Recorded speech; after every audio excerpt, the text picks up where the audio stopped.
Hello. I am today at my counseling, my real counseling, because my horses aren't really my counselors, but they're not really my horses. They're kind of my horses because I've been talking to them for 5 years.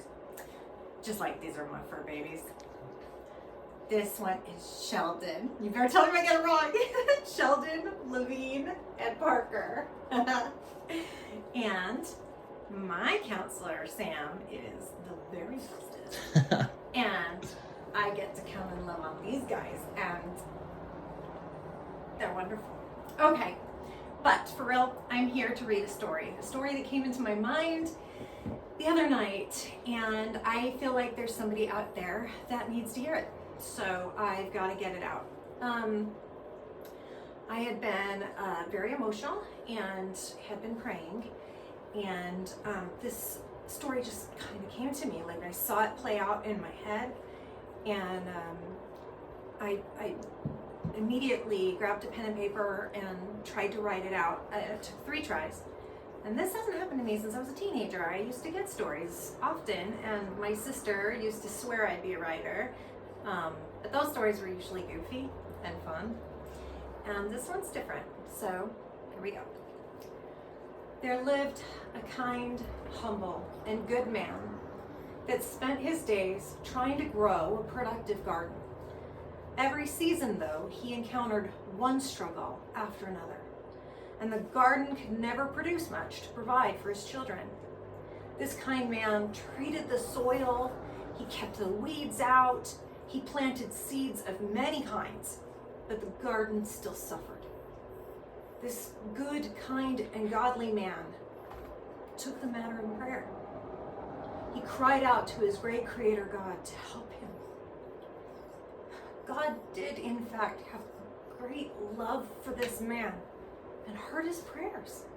God thought to himself, I will bless this beloved soul for all of his hard work and his earnest struggle.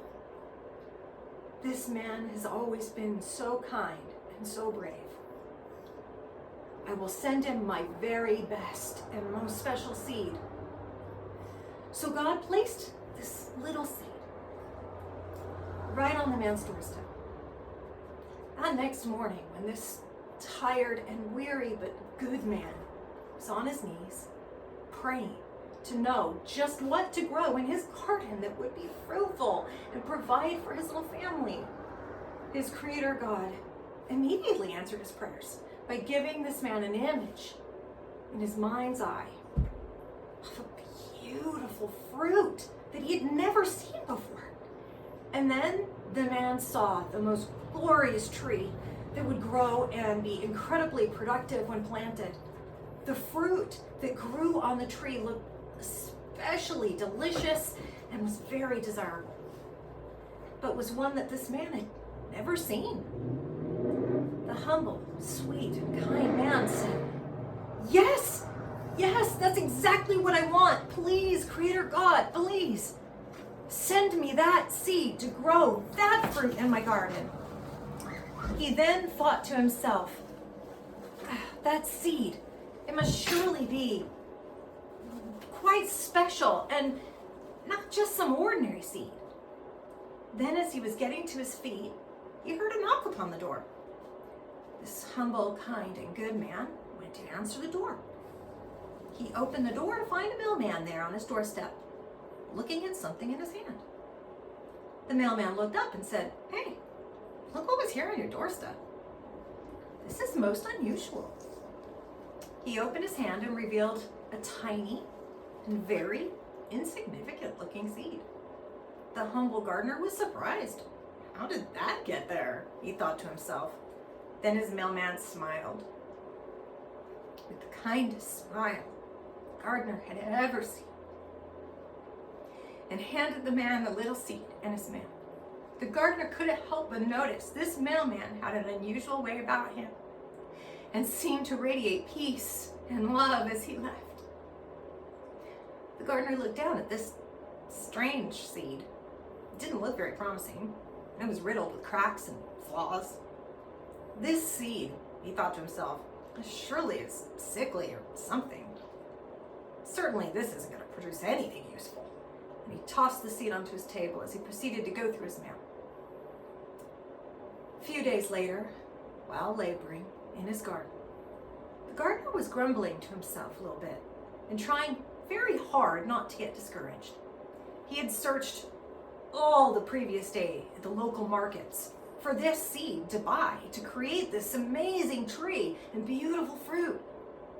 But all the merchants only laughed at him, telling him no such seed existed and was simply just a figment of his imagination.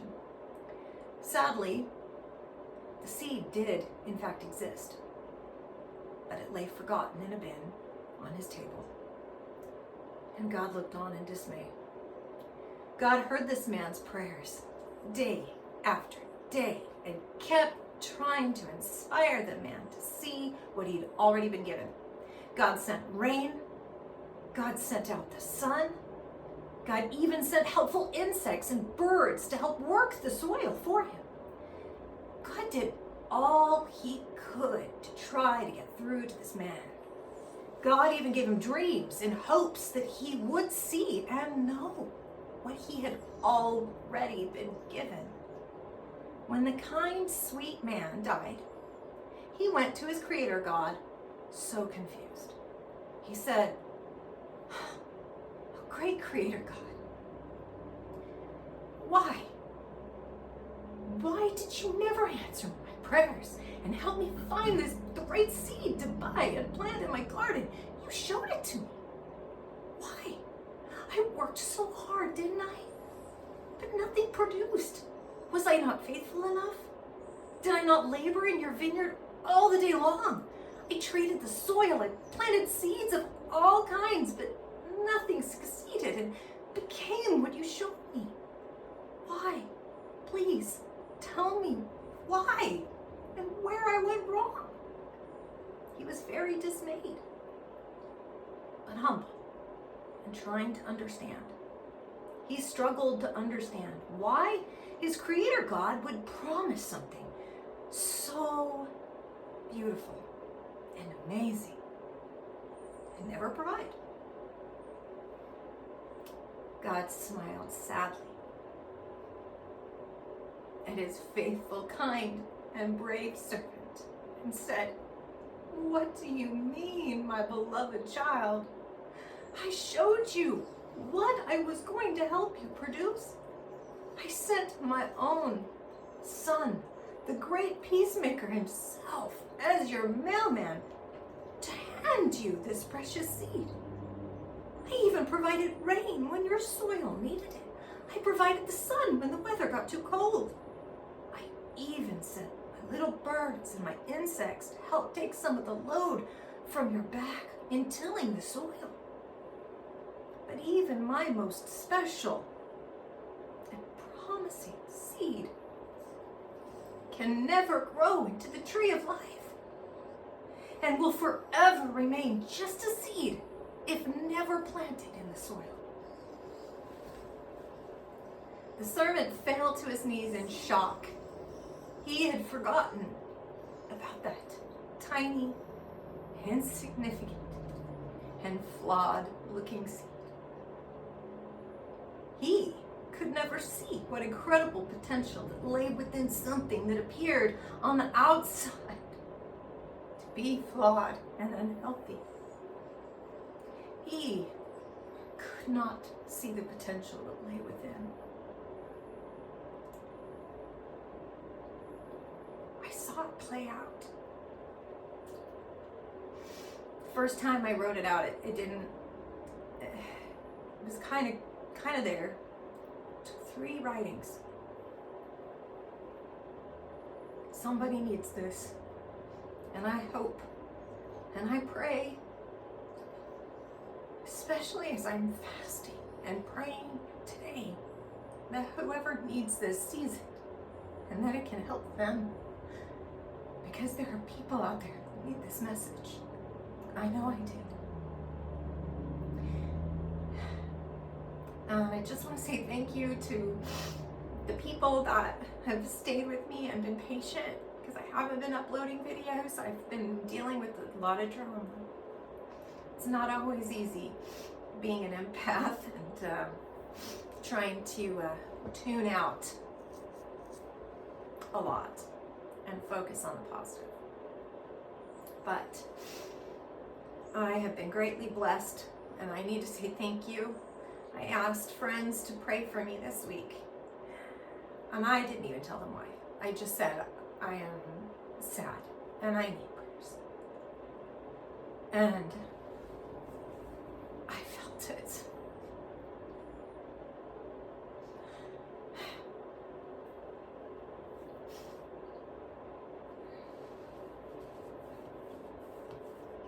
I felt the strength and the love. And I just wanted to say thank you. So, everybody remember, we're here to learn. God gave us these blessings to learn from them. Because they're our family too. When you think about it, with the earth, we're created from the earth. Earth is our Mother Earth. And everything that dies eventually becomes one with that earth. And all the things that live on that earth eat from that earth and take all of the nutrients from all those that have been before into their own body. And then they have babies, and those babies get some of it, and we're all sharing essence that ultimately comes from our Creator God. And He gave us so many things to learn from. There's a lot to learn from our animals. There's a lot to learn from this earth, and we need to take better care of it and be better stewards. Peace, y'all. And as some good friends would say, miigwech. You want to know something ironic? The entire time you've been telling this story and doing this It didn't record? podcast, it did, but look behind you. What? Oh! I never noticed that. Talk about a representation of the story you were talking about.